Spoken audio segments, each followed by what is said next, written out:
loves the crazy nights, and if you think that ain't right, well fuck you. All you haters have come and passed. Doug Walker can kiss my ass. Oops, I think I'm driving too fast. Shit. Ugh. Hey, I'm Brad Brachet, and welcome to my Monkey at the Movies Insert holiday here special. Yes, the best time of the year when we're all obligated to let corporate vampires suck more marrow from our bones than usual, just to give unto others what they'd normally buy for themselves. Luckily, two things will get me into the spirit this season: a fresh MF Doom album and my favorite holiday classic, 8 Crazy Nights, featuring Adam Sandler. Really? You gonna do me like that? Alright, screw it. Somebody's gotta address this shit, so it might as well be me. Since the mid-2000s, I've noticed a growing number of folks hating on every Adam Sandler film, in the same way that our cultural hive mind craps on Nicolas Cage and Nickelback. Look at this target! But all three of these things are hated for the same reason: overexposure and repetition. And look, I get it. There was a weird decade-long stretch where these dudes were crammed into our eyes and ear holes until we developed a huge distaste for all of them. But I, for one, still appreciate Adam Sandler films to this day, thanks to some convoluted context. You're entering a world, not of sight nor of sound, but of an economy prior to 2008.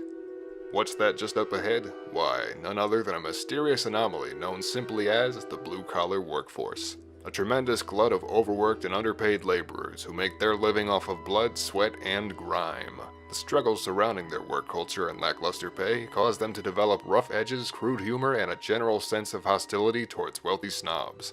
And who was the one man to properly capitalize on this demographic? Adam Sandler. You see, back then, American blue-collar workers weren't held in such high regard like they are today. We didn't have TV shows that glamorized the trades, white-collar labor was still lucrative at the time, and the blue-collar working man was always portrayed as a walking joke.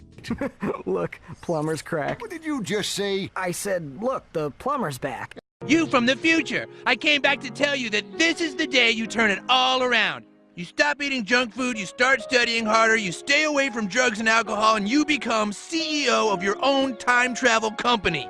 Oh, wow, really? That's so awesome. Now I'll really work to be successful. Right on! I'm not that stupid. Just for that, I'm gonna spend my whole childhood eating what I want and doing drugs when I want. Whatever, I do what I want. No, wait! Ah!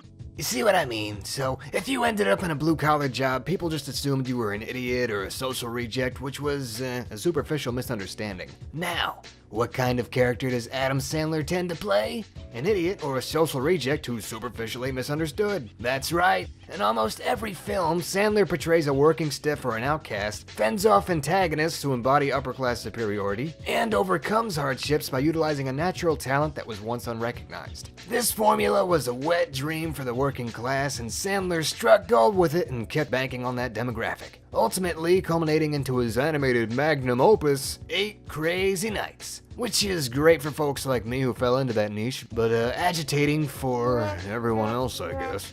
You know, I find it interesting that some people defend modern cartoon reboots by saying things like, "You're a grown-ass adult, these shows aren't for you." But then when it comes to animation that is meant for grown-ass adults, those same people will lambaste it for being immature or offensive. Well, you know what? I like Blue and Pink. I like Kissy Kissy Goo Goo and Skull Squisher. I like 8 Crazy Nights and She-Ra the Princess of Power. For, more reasons than one.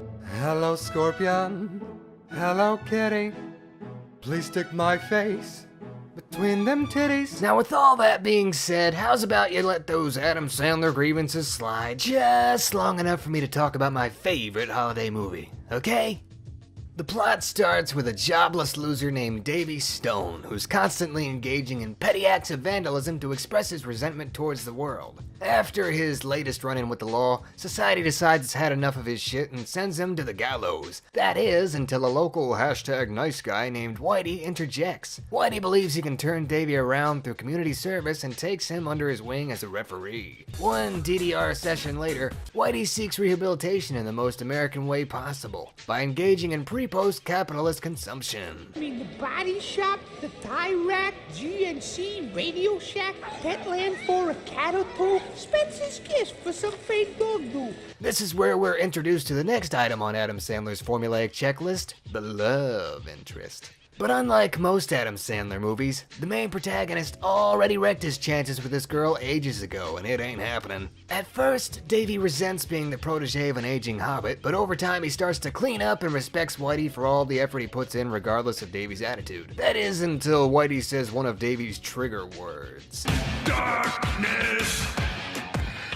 No parents! Suddenly, all that rehab is undone in an instant. Davy flashes back to Nam and the two part ways. Stone runs off to get drunk and ends up breaking and entering, but it's okay because he broke and entered into the one place where our corporate overlords can finally save his soul. Wake up! This is not a rehearsal. Numbnuts is here.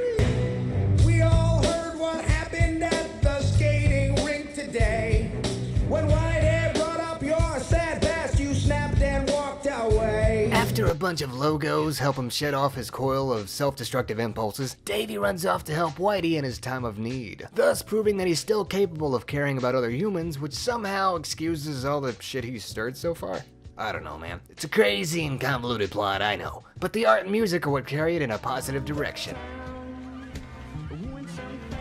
If you're a fellow connoisseur of animated films, then something about this art style will seem vaguely familiar to you. And that's because the animation was produced by an odd mix of creatives with a background in every early 2000s art style.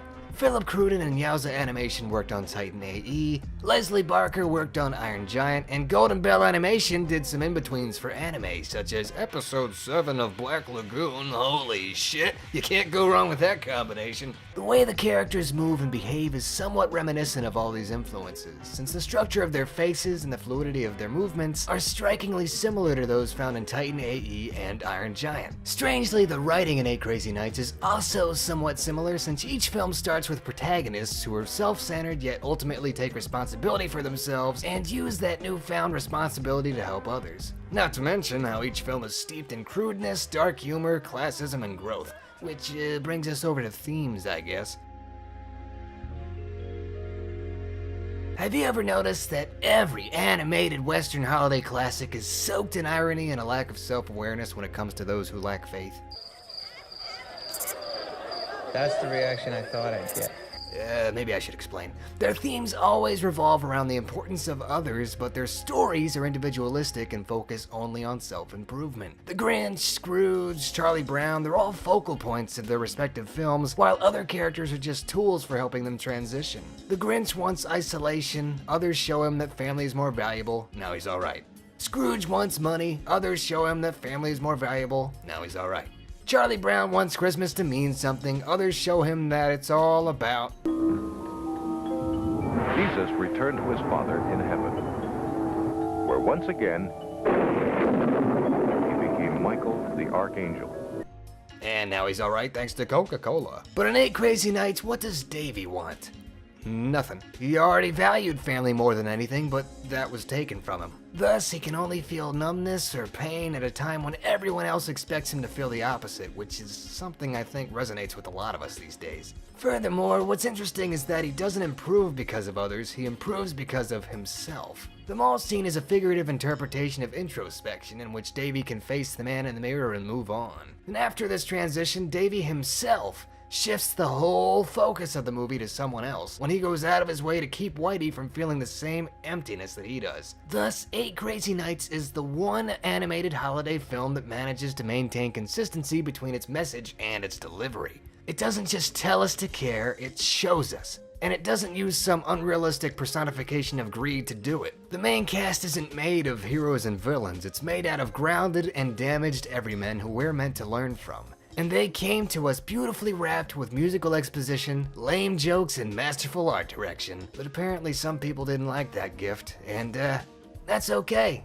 The value of a gift is determined by the receiver, and I value this one enough for all of us. This has been Brad Bichet. I'm a monkey at the movies, and I'm gonna be trying something new here shortly. So the next video won't be coming out until roughly a month from now. Most updates about that will be posted on the Patreon and occasionally on my Twitter, so stay tuned and happy Insert holiday here. to you.